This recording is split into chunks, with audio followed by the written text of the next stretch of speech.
Hello and welcome to Blueprints for Life. I'm Peter C. Hayward. I'm Nicole C. Cutler, and I don't actually go by that, but it is But accurate. So you I are. am I You am Nicole C. technically Cutler. are. And this is our podcast about how to understand your brain better and use it to get places in life. We don't have a tagline, so I just kind of riff that every time.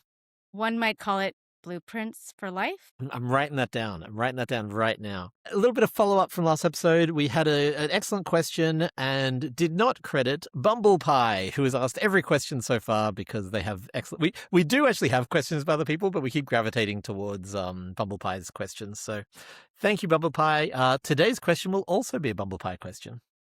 But first, let's talk about our topic. Nicole, what are we discussing today? We are discussing feather brick truck. Now, this is Nicole's preferred way of making a boyfriend. These are the three ingredients that she needs to find love. It's like that Disney film, Making a Better Boy. This is all you need, guys. This is it. What is?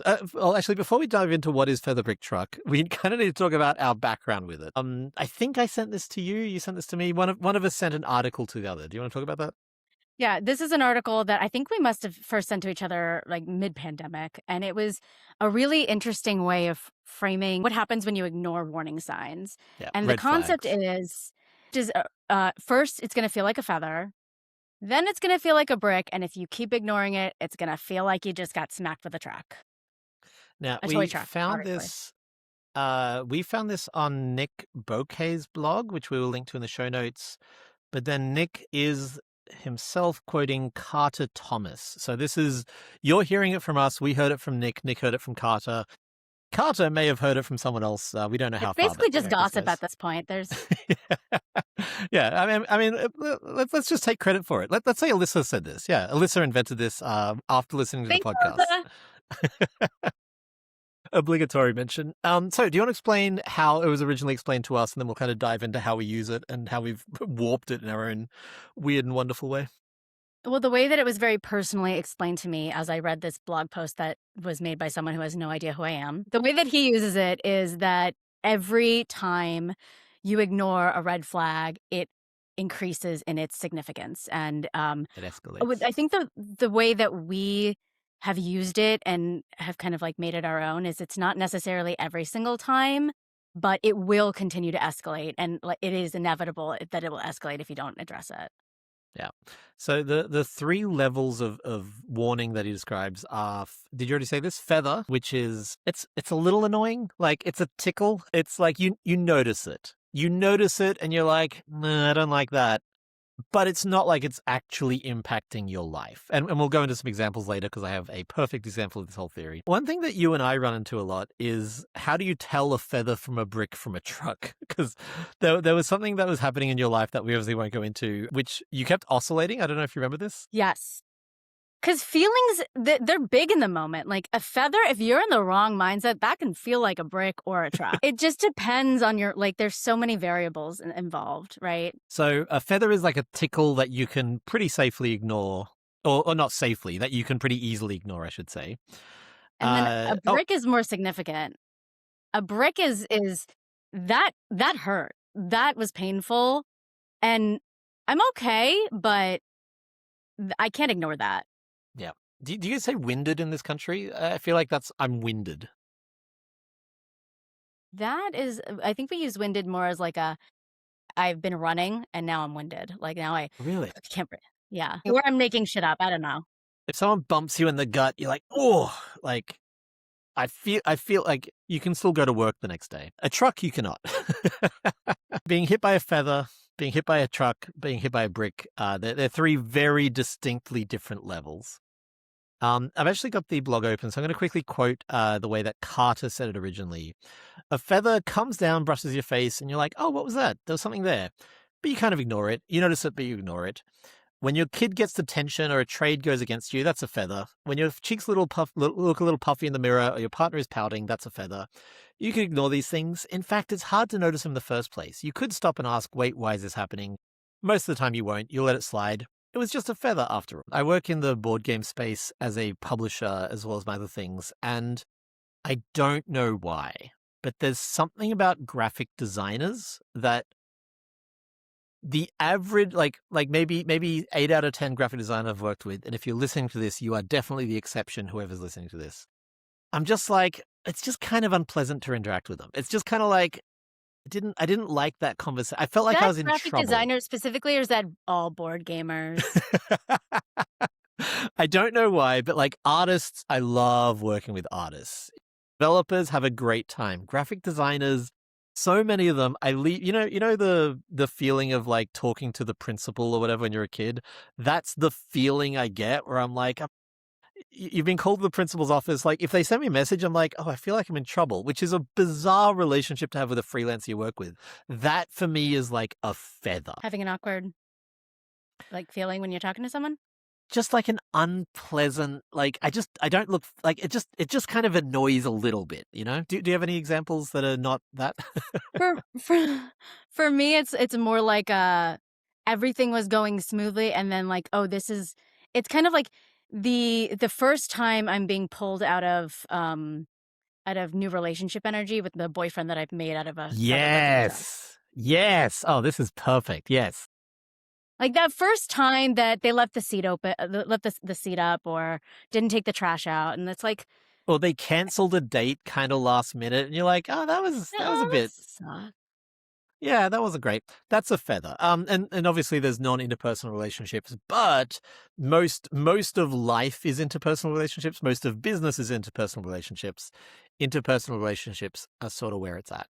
And I think most of life is like seeing feathers and trying to identify like which is actually a problem, which is just a feather that's just going to be a feather and stay a feather forever, right? Like, yeah. If your boyfriend's not putting the seat up, you should have a conversation because it's not going to stop. But if you step on something, it's not really a concern, right? You don't have to worry about it. That's not a daily problem. Yeah. Yeah. So it's kind of like identifying what has the potential to grow into a brick. I've got a good non-interpersonal relationship, which is when I'm a board game designer. If you're watching the video, these are my board games behind me. And sometimes I'll be playing a game and I'm like, oh, that didn't quite work. And if you use the term new relationship energy earlier, which I really like, this is a term that I think comes from Polly. I made it up. Oh, sorry, you made it up a few seconds ago. Definitely wasn't from Carter Thomas. Never have we learned anything from Carter. So new relationship is a term that originally comes from Polly. You are not Polly. You don't know polyamorous at all. I am the least poly person you'll ever meet. But it's a very, very useful term. I've got a girlfriend who I've been dating for 4 years now. And at the moment I'm dating new people because I'm polyamorous. And there's something about dating new people that like just builds this new relationship energy, and you bring it into your other relationships, and suddenly like everything's like fun and dandy. That's the original usage of the term. You're using it not inaccurately to be like when you start dating someone and everything's great, like the honeymoon period, everything's wonderful. It's that new relationship energy. Board games, you have the same thing. You're working on a new design, you're like, yeah, I'm the best designer in the world, this is great. And you hit that feather and you're like, the one extreme is you hit that and you're like, oh, I'm trash. I should never design anything ever again. This is garbage. Or the other extreme is you're like, oh, that's a weird aberration. This game's absolutely perfect. Let's sign it tomorrow. And so feathers do exist outside of interpersonal relationships. I just think that's a really concrete example. The brick. I'm again quoting from Nick's blog post, who is in turn quoting Carter. If you don't pay attention to the feather, all of a sudden it turns into a brick. You get a brick that hits you and you're like, phew, man, I can't ignore this, but it's not the end of it. I can solve this problem. I can figure this out. So I think this is where we kind of differ from that theory. I don't think that every feather becomes a brick. I don't think that you can't get hit by multiple feathers before the brick. It's not necessarily the very next step. Maybe this toilet seat gets left up again. I think that's still a feather. I could be in a bad mood and it could feel like a truck. It just kind of varies depending on the situation. And there's also in our life we talk a lot about zooming out. I want to do a whole episode about zooming out. It's one of the most useful tools. But like the toilet seat is a very specific thing happening. But let's say you were dating Trevor Moose, who is a human despite his surname.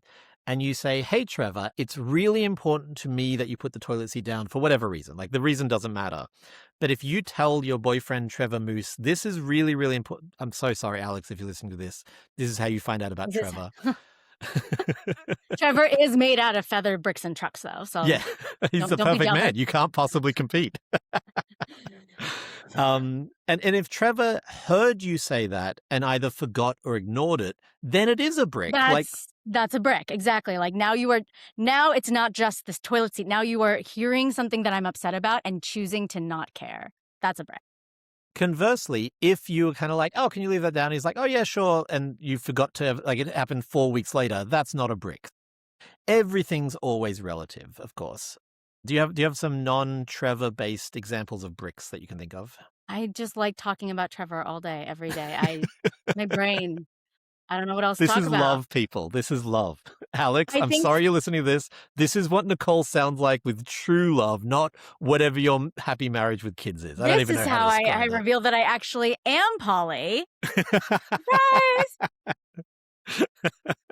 I think other than like relationships, the most frequent dynamic in which you experience feather brick truck is in work life. Yeah. Especially with Co-working. like managers, with coworkers, people that you have to interact with daily. And that's even harder because it's not the people that you choose. Like hopefully you got to decide who you married, got to decide who you're dating, but you can love a job and still not like someone that you're working with, or still not like communicate well with someone that you're working with. And so it's those kind of relationships that I think I most often, not with anyone I'm currently working with, but those I think have the most potential for those interactions.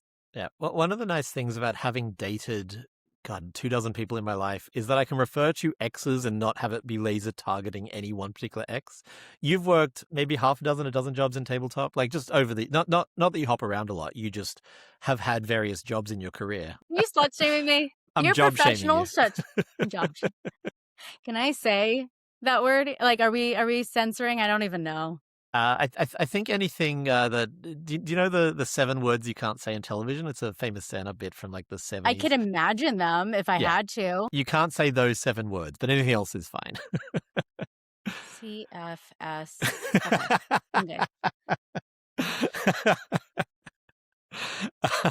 That really tickled me, just spelling them out. It's oh my god, it's such a famous comedian. I can't remember his name, but it's a very good famous bit. He was in Bill and Ted as the as the guy from the future. This is the most logical way to run a productivity podcast, is to vaguely describe a comedian by other film roles they did. I'm going to go back to my graphic design example. The feather is like, oh man, there's just this like kind of uncomfortableness when I contact them. The brick is when they send something and it couldn't be more wrong. It's like, whoa, what is happening here? Like, just not what we talked about.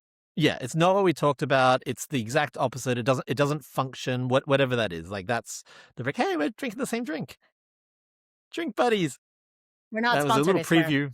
Yeah, not a sponsor. That's a preview of what's on our desk. It's not a coincidence we're drinking the same drink. You put me onto that drink, but I still felt this exciting. And your girlfriend put me onto that drink, so did she? It's the gift that keeps on giving. So a brick, is something where it's like, oh, this is definitely a problem, is how I think of it. Let's talk a little bit about.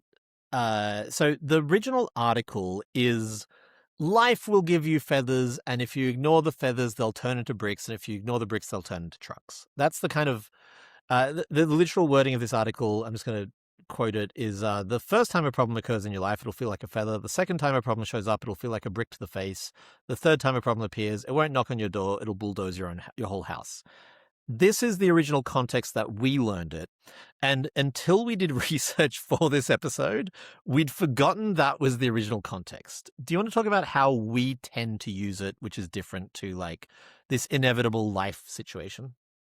Yeah, I think that we tend to use it more as like a scale of relativity of how significant a problem feels. For example, if I were to start a new job and immediately again, disclaimer, I'm not talking about anyone specific, this is hypothetical. My boss sexually harassed me, right? That's not a feather. I just skip past the feather, go straight to the truck. So I think we tend to use it more as a feeling of relativity and how significant this problem is than a necessary escalation, though it tends to escalate.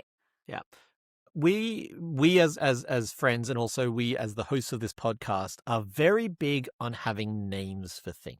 Giraffe person, which we just did 2 episodes about, is not a revolutionary new concept. Like it is very specific in our example. Do you have trustworthy people in your life?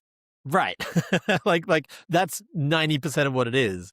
But just having this language helps it. And so I think we use it as a taxonomy where you have brought problems to me, I've brought problems to you in life, whatever field it is, and just been like, hey, I'm experiencing this thing. And the other person has said, okay, does it feel like a feather, a brick, or a truck? And obviously problems can be any level of the scale, et cetera, but the idea is that if you hit a few feathers, if you repeatedly hit feathers, in our model, the way that we use it, you're more likely to hit a brick. If you repeatedly hit bricks, you need to get out before it becomes a truck. Or at least put on some armor because that truck's Yeah. Yeah, stop building a house out of straw or wood. You need a house built out of brick. A truck can run over it. That's it, Carter says. You don't ignore that. You can't. When your partner breaks up with you, the truck has arrived. When you're hospitalized, the truck has arrived. When the debt collector knocks on your door, the truck has arrived. I'm going to give a really specific example that I think I can do without naming names, which is there was a freelancer and they actually weren't a graphic designer, but for the sake of this, we'll say they're a graphic designer. And I noticed that as the relationship went on, I was hitting those feathers of like, oh man, that was an unnecessarily difficult conversation. Now, not every conversation is easy. Not every conversation shouldn't be easy. But when you're repeatedly being like, oh, do I really want to jump on a call with this person? That for me is an example of the feathers starting to stack up. Then we worked on a project. Well, that I think I know who you're talking about.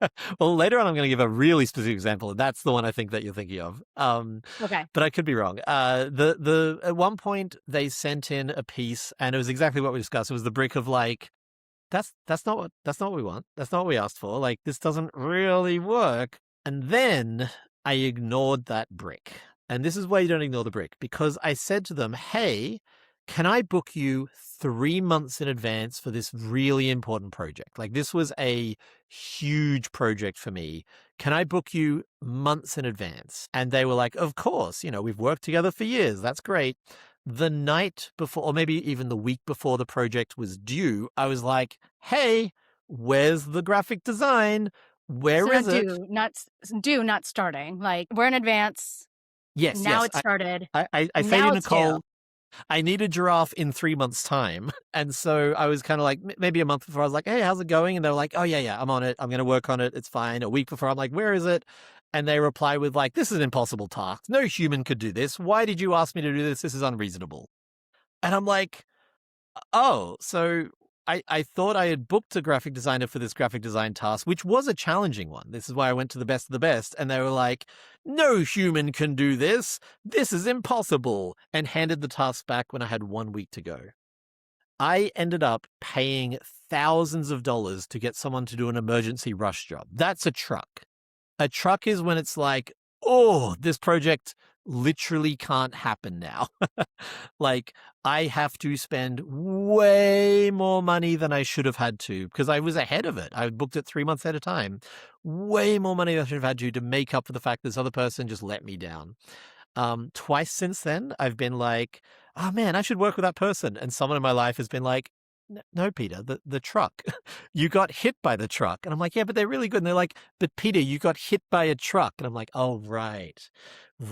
Yes. I'm so bad at ignoring not only the brick and the feather, but also the truck.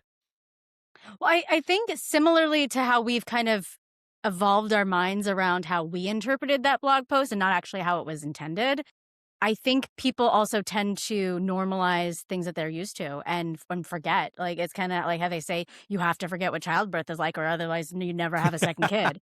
I think feathers and bricks, like, we can normalize and desensitize ourselves to these things. And if we're not really mindful and aware of the escalation, it's easy to ignore until you are being run over by a truck multiple times because you forgot. Childbirth is literally like being hit by a truck. You're hospitalized. Your body will never be the same. And yet, we do it back again. into it. I say we, like I've ever given birth. For the record, let the record state I have never once given birth. You have at least twice, maybe a dozen times. There's no way of knowing. There's absolutely no way of knowing. I don't even know. So I wanted to give a very specific example that I don't think this person is going to listen. If they do, they can probably identify themselves. And you know what? I'm kind of okay with it, which is I had a special project and I needed someone to basically work part-time on this project. I was like, look, I'm going to create a job to do this special project. And you were like, oh, I know someone. Was this who you thought I was talking about earlier? I made the connection of who you were actually talking about, and now, Yeah. yes. So you said, hey, I've got someone, and you were very clear. This is not you saying, here's a giraffe person. You were like, oh, I happen to know someone who is a project manager and has the availability and needs some money. I want to stress like this. This is exactly why I'm so hesitant to make recommendations. I don't like recommending restaurants. I don't like recommending movies unless I'm sure that you're going to like it. And so this was, I forgot that I gave that disclaimer, and I'm so proud of past me because I hesitate to recommend anything unless I am certain. Yes, from the topic of this episode, you can probably guess where it went. And so I jumped on, and it was that thing of like every time I jumped on a meeting with this person, and I'm going to go more specific than I normally do. Do you know the word obsequious? It's a really useful word that. I don't. So obsequious, I guess brown noser would be like the common way of saying it. They're just like a little bit too like pro. Oh man, what great advice or whatever. They kind of I don't know. There's something slippery about it. And so every meeting, and we had weekly meetings. I'm a big weekly meeting person. That was the feather. I was like, man, this is a lot of like, and it. Again, a feather is not an immediate fire this person, cut them out of your life, etc. In fact, I think she'll be okay with us saying this. Miss Heidi had an interpersonal relationship lately, obligatory Miss Heidi mention, and we told her about Feather Brick Truck, and she was like, you know what? Honestly, if it's not dealt with, if it's a brick, if it is dealt with, it's a feather, and that is totally valid. Like the toilet seat example. You know, if you're being annoyed about the toilet seat, that's a feather. If you express your feelings and they keep doing it, that's a brick. It's a very and at that point, always heed the brick. You can ignore feathers if you can de-escalate a brick or it's a real one-off, but never ignore the brick. So every time I met with this person, I was like, I got the ick, exactly like you said, and that's just feathers. That's just feather. And then I think feathers can just be like a, hey, be aware that something might be up. This is why the terminology is so helpful, because without it, you're like, oh, that's kind of annoying, and that's not actionable. Like, kind of annoying is like, what do you want me to do? Like, burn the house down? Like, but with the Feather Brick Truck framework, feathers are a useful, small level red flag that if they start to stack up, you should be prepared for the brick. If you are prepared for the brick and the brick comes, that's when you know there's a truck coming. Also, if you're prepared for it, you can handle your interpersonal relationships much better. If you see it coming, you're not blindsided. Yeah. Literally, if you see it coming. But yeah, it's useful to identify so that you know, but it's also useful to prepare yourself. Yeah, and that equally applies when it's not interpersonal. If I'm working on a board game and I'm sitting there being like, oh man, these feathers are stacking up. I feel like this game is going to break in some way. And then it does. It's not as bad as if I'm like, this game is perfect. Publishers. Oh no, it broke. Yeah. You don't want to pitch a game, have them take it, and then it breaks when they're like, that's just not a good look for you. Exactly. 100%.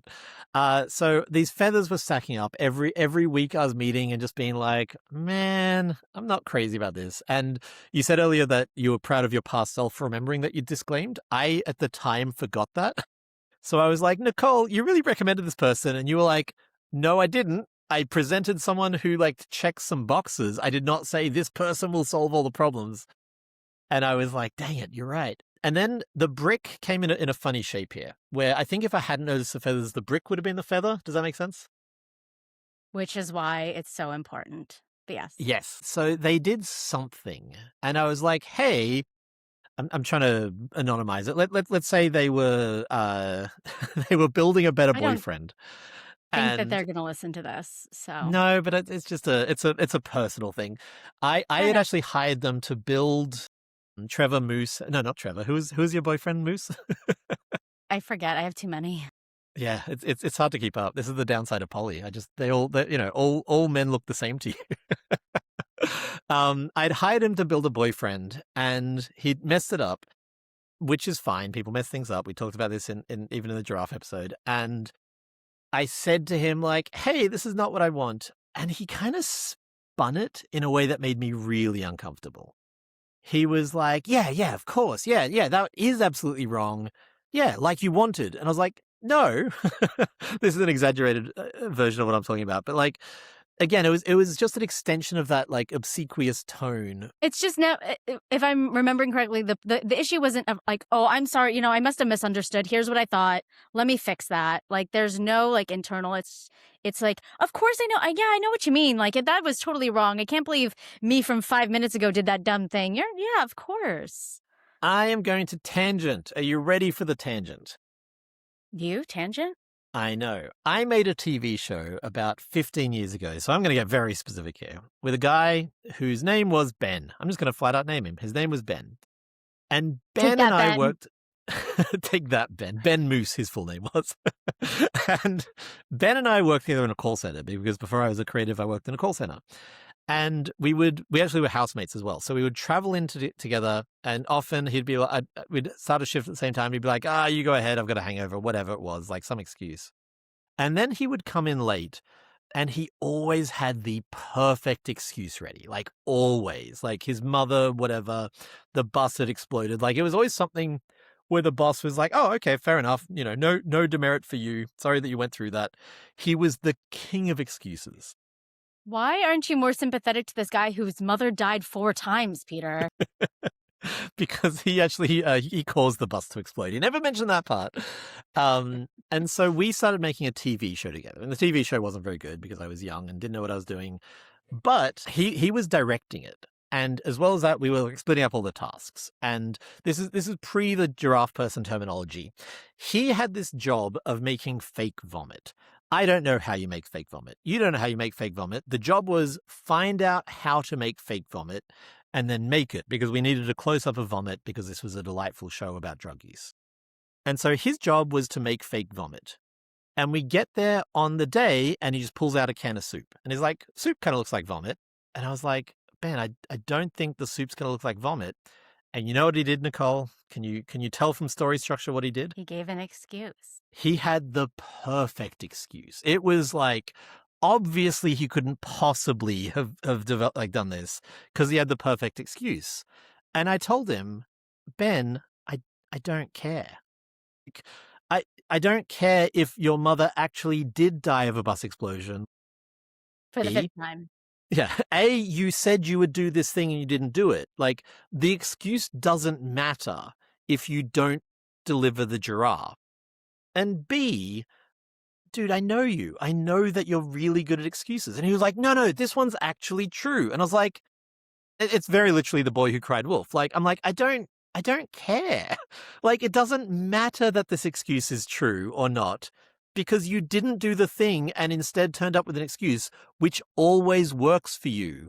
And I'm not trying to like teach you a moral lesson by making it not work. I'm saying like, it doesn't matter. I'm going to tangent now. My problem with excuses is when it's used when someone's already failed to do their thing. Running late. Yeah, if I'm running late to a job, I call them and I say, hey, just so you know, I am now in the, obviously if someone's, bleeding out, the time to address it is not when you're walking in the door 30 minutes late and they've asked, why are you 30 minutes late? As soon as you can, when you know that something has come up and there's a problem and you're not going to deliver what you said you deliver, address it, get ahead of it, talk to the person, not the week before it's due when you recognize that it's a problem. And if you're not having that conversation until the week before it's due, that means you're probably not looking at it until the week before it's due. And now it's not an excuse, that's a failure to plan. Yeah. You have messed up your sequencing. And, if a spanner in the works, or what do you guys say, a wrench in the works, a monkey in the works? If the plan has been messed up, I'll use the American non-interesting way of saying it. If like a wrench is thrown in? Something threw a wrench in your plans, yeah. If there's a wrench in the plans, we say spanner in the works, which is just so much more delightful. Okay. That's the official Blueprints for Life terminology now. If there's a spanner in the works, write it down. A week before... If there's a spanner in the works 4 days beforehand, that shouldn't be a problem if you had 3 months notice because you should have done it more than 4 days ahead of time. That's why you got 3 months notice. And like, hey, maybe you're 90% of the way and you plan just the right amount of time and you're like, hey, I'm 90% there. I need that extra week because this thing happened. Like, fine. But something popping up at the last minute, that shouldn't invalidate all the time that you had. It shouldn't be yes, like all or nothing. There's a great, I don't know if it's a meme or something, but it's like when you say, "Oh yeah, I'm all over this project," and then the night before you start it and you load up the Google Doc and you realize you have to request access. So like the cringe, the full body cringe. So Ben didn't deliver the fake vomit, and in the final thing it looks like soup because it's literally just a can of soup. We cut around it however we could, but it was just like, cool, we didn't do the one At thing that point, like, hey, I thought soup would blend and look like put a little bit of thought into it. Like, bring a blender. And like, oops, that didn't turn out the way I thought. My bad. Sorry. Test it. You have months. Like, put soup in a blender and see what it looks like. Google how to make fake vomit. Really And so he gave this excuse, and I was like, no. Like, I'm sorry. Even if out of the 100 times you've had the perfect excuse, this is the one. It's literally just the boy who cried wolf. But I was there being like, you've shown me your process. I know what you do. This doesn't work when you've shown someone how it works. But if Past Peter had utilized the feather brick truck theory, Past Peter never would have worked with him in the first place. Or giraffe person, or any of these blueprints that we have for life. So to go one step back in the stories, this guy who I was meeting with weekly and always having this feather of like, oh, he's a little obsequious. He did some project and is exactly like you said. He took zero responsibility. He was like, oh yeah, the website actually said to do this. And I'm like, I don't think the website did say to do that. I just don't think that's true. And had it been you saying it, I would have probably believed it because A, you don't lie to me, and B, because you're generally competent. But this guy who had shown himself again and again to be like, he'll say whatever it is to not be the bad guy. I was like, I just don't believe you. And so I fired him. And that's difficult for me to do as an avoidant. And I checked with you first. I was like, hey, is this going to cause a problem? You're like, no, fire the guy. Like, I told you, this is not a person in my life. Good. Yeah, you said this. I set this up. I set this whole thing up just to watch you fire him. And at the end of it, I was like, again, I think literally at this point we had the feather brick terminology, and we had a conversation where I was like, I've experienced the brick. Younger Peter would have ignored it, and then suddenly my business, my side hustle that I was getting to work on would have just collapsed because nowadays I have someone else in my life do this exact same job, and he's amazing at it. I think this is why people become like perfectionists and even micromanagers, because they aren't able to identify feather brick trucks and employees, and they can't. And I think it leads to trust issues where, like, can I walk away? Because when you hire a freelancer who is the reason you're spending tens of thousands of dollars or however, now I'm exaggerating, through no fault of your own, you did the thing, you found the person, they agreed, they're talented, there's no reason it shouldn't have worked out. And now the end result is you're stuck with $1,000 bill. I get the tendency to become micromanaging people pleasers. So I think that this terminology is so useful, and understanding who you can trust and who you shouldn't be relying on. Yeah. Yeah, I worked with someone recently, and within a week I was like, oh man, that's a lot of feathers. That's a lot of feathers. And so again, I'm not saying the moment someone irks you, fire them. But exactly as you said earlier, like once you've seen the feathers even start to stack up a little bit, then be prepared for the brick. And once the brick almost inevitably hits, get out of it. I'm going to pivot this to relationships, as in romantic relationships, because you and I are both divorced, and obviously we're not going to bag on our ex-spouses at all. From because each we other? I think we both have good relationship with our exes. But more recently, I've been dating for the first time in a while, and after 2 dates, if there's enough feathers, I'm like, look, I don't need to advance this. I'm not I'm not in this position of desperation where I'm like, anyone, yes, I see the feathers, and I'm like, look, I'm actually I don't formally do it as a letter of like, dear John, but it is a really useful thing in assessing how far to take a relationship, because in the past I would have been like, oh man, they're great except for the problems, and then just blindly walked into the truck. So I think to an earlier point that it doesn't necessarily need to be feathers before a brick. You can Yes. go straight to a brick or a truck.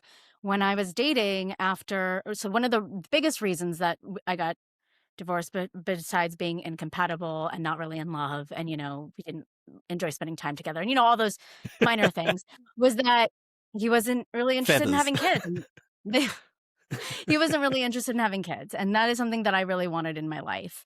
And so when I was dating after divorce, anytime I was on even a first date with someone and they mentioned that they're just not into the idea of having kids, there's no reason to keep going past that. That to me, I mean, it's not a truck in the sense of like I got hit in the face. I don't care. Like the first It's date, the I'm not horn of a heartbroken. truck. It's the warning sign of a It's truck. a That's not a feather or a brick. It's just being like, hey, just a heads up, there is a truck coming. If you keep standing here, it will hit you.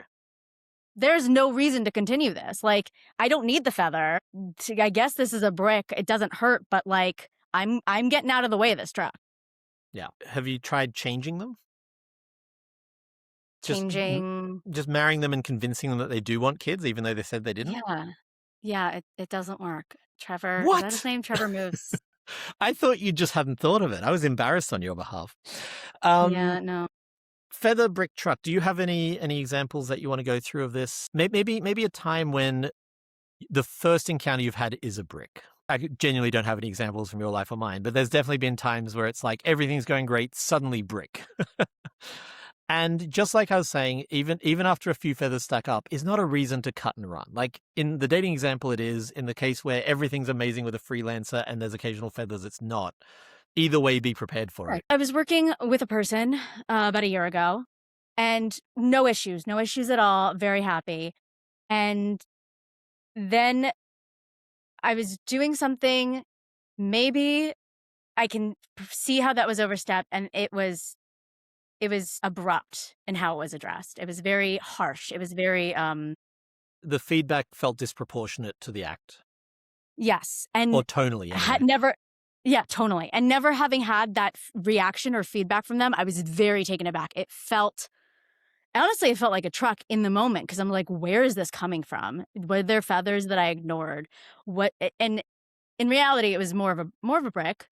But ultimately, what I recognized was that person's just having a bad day. And that happens sometimes. And had it kept happening, it would have like been a truck. But it de-escalated to a feather because I was like, that's just a bad day. Right. And especially, it's really important to be able to talk to people about stuff. Like you and I have, over the 10 years of our friendships, we're coming up on 10 years. It keeps surprising me. What are you getting me for our anniversary? A boyfriend made of feather bricks and trucks. No, a girlfriend. I'm going to experiment. I want to see if so you got this feedback that felt disproportionately harsh. And I assume, I actually don't remember this incident, but I assume you talked to them about it. And they said they're in a bad day, or you noticed they're having a bad day. And this was actually an instance where I didn't feel like I needed to talk to them about it because their stress was so apparent that I could tell that was the reason. And that immediately de-escalated it for me. And if it happened again, especially if it was in like a short time span, yeah, then that is a brick. Then that is a truck is coming and you do need to talk. But because it felt so harsh because it came out of nowhere, but that's also why it wasn't concerning. Yeah. I'm gonna give one more example, then we'll go into our segments, which is I very, very, very unsuccessfully ran a board game company for many years. I'm sure we've covered this in the past, but I'll just briefly summarize. I started my board game career by launching a Kickstarter that immediately made like $90,000, which back in the day was a huge amount for a Kickstarter, especially for a first timer.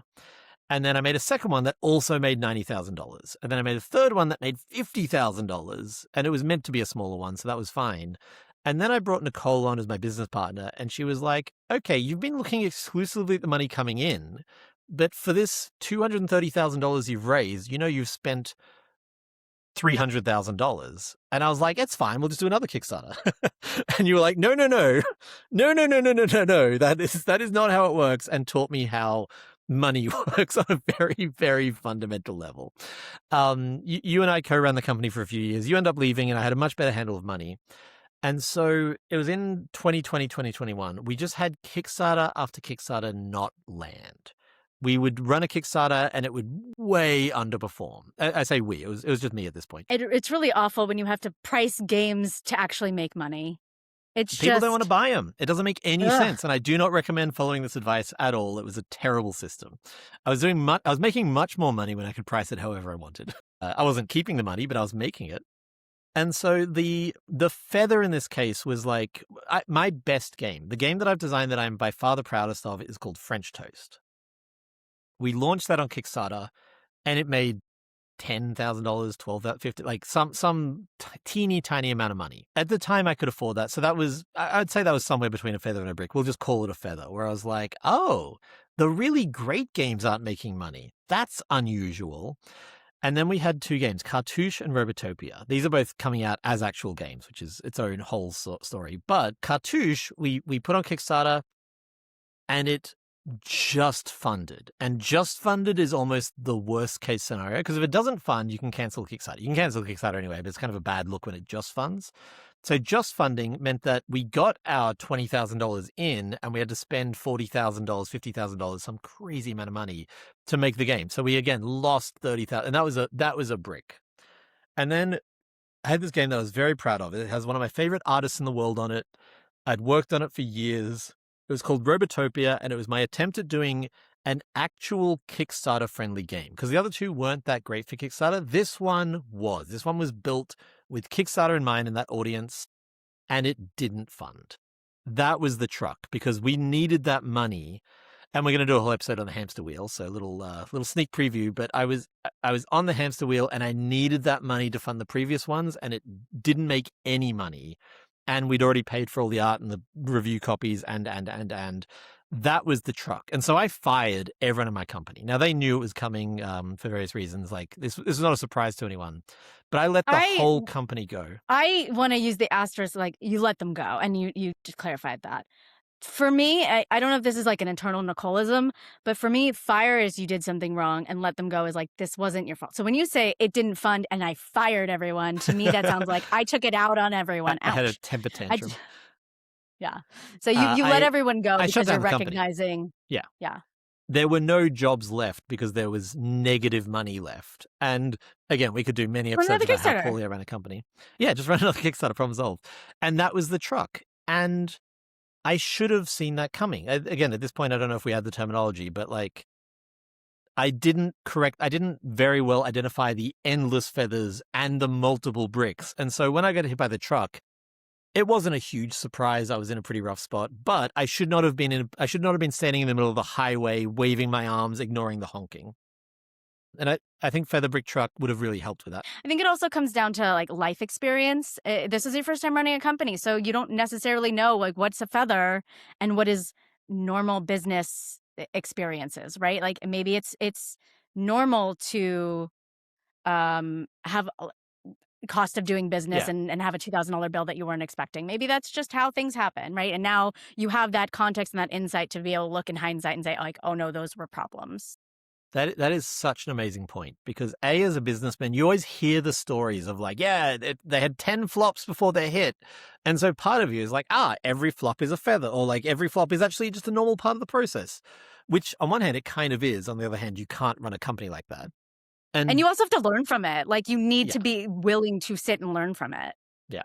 And B, this is really important when it comes to relationships, because if you're in your first relationships, everyone outside you is like, why are you letting these bricks pelt you? And you're like, oh, you're talking about the feathers? And it's like, no. I love him.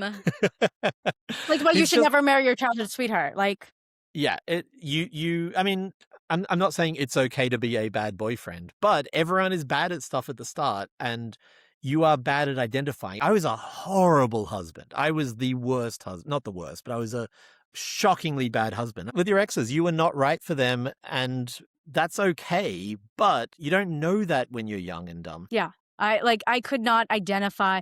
I mean, you when we first met, we would talk.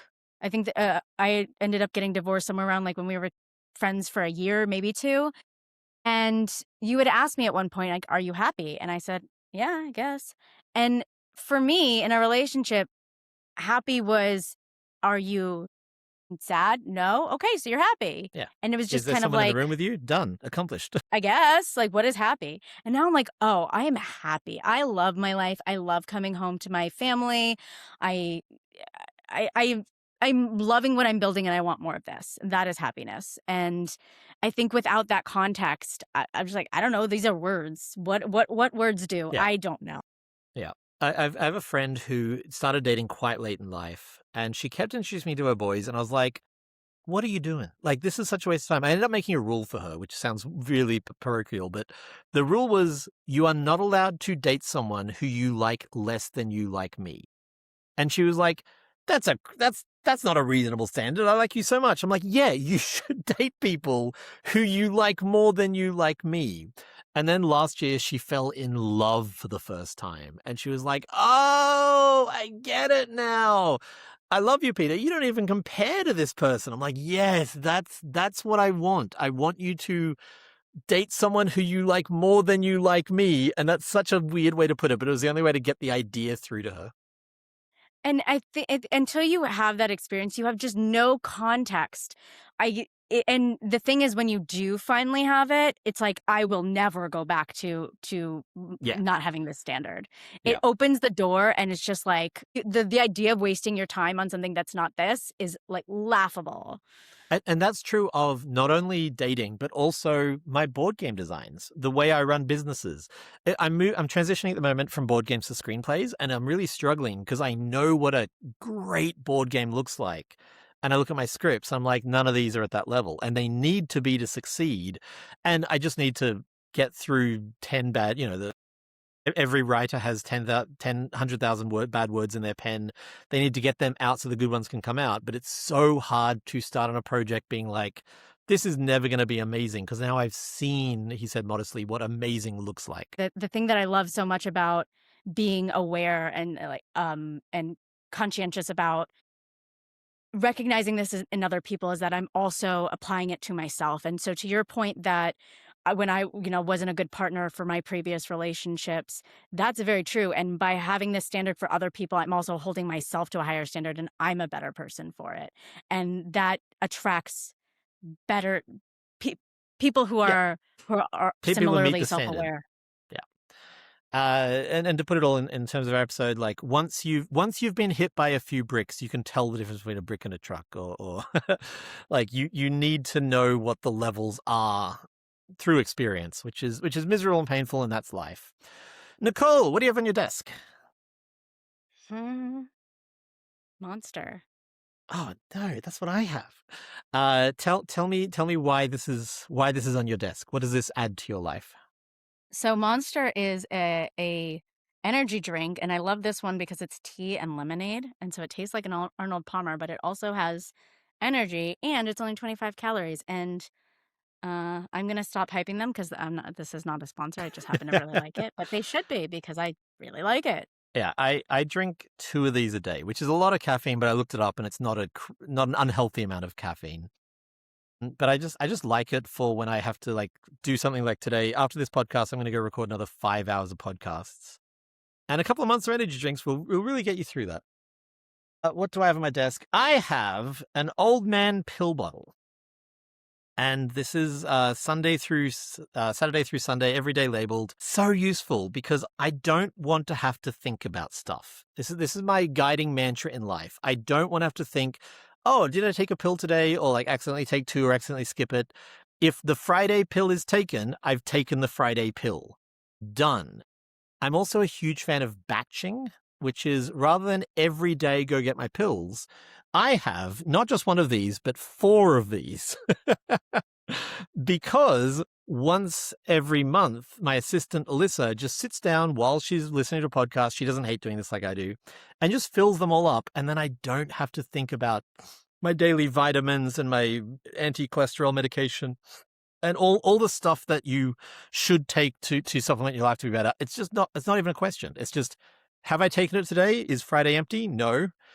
Well, yes, I have taken it. If Friday's full, no, I have not taken it. And then once it's done, it goes into a different drawer. And once they're all empty, Alyssa refills them. And batching and not after thinking is the dream.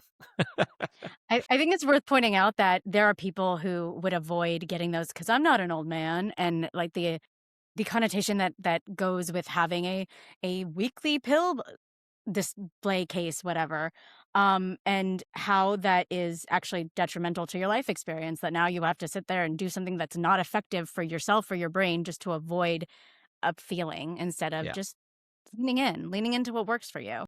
Yeah. The other thing I love about them too is if I'm going away for 2 weeks, I know what to take. I take 2 of those things. Like, done, the end. And when I'm away, I put them somewhere really prominent because otherwise I won't think about it on vacation. Today's question, as warned, is from Bumblepie. How do you decide what concrete next steps are needed at various points in the project? Nicole, what are your thoughts on this?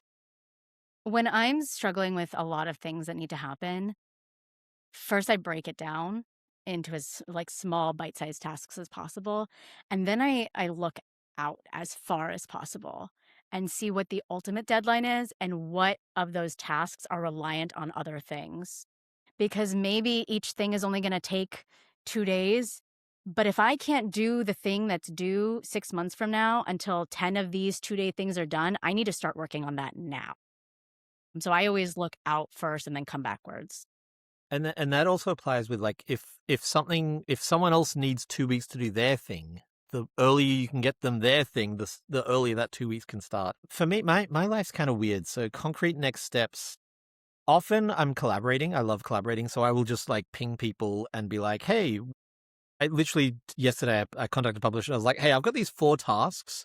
What order do you want them in?" And the publisher was very happy to reply with like, "Here's priority 1." And he actually went above and beyond. He said, "Here's priority 1 and here's why we want that first." And that helped a lot to be like, "Oh, right. We can't start XYZ until I've done this thing." So exactly what you said, but I externalize it. With my own projects, it really just comes from doing it a lot. I don't have a list of steps before a board game is done.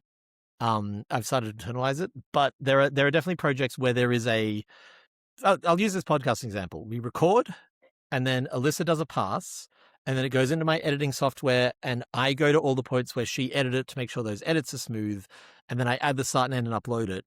And that sounds very obvious when I say it that way, but like that is a process that I've learned from doing podcasts for 2 decades. And so it just lives in my brain in a very systemic way. But like, yeah, do a thing a lot and you will quickly learn which are the concrete next steps for that project. Any final thoughts on brick? Oh, let's see, what a feather brick truck. No, I've got to go try to make another boyfriend. At last, you'll be up to 4, the new record. That's all from us. Thank you so much for listening. Bye. Bye. Thank you so much for listening to Blueprints for Life. If you'd like to support the show and get advanced sneak previews of upcoming episodes, check out the Patreon in the show notes. If you'd like to write us a question from the audience, the email address is life@blueprints.fm. And if you found anything in this episode useful, please tell a friend.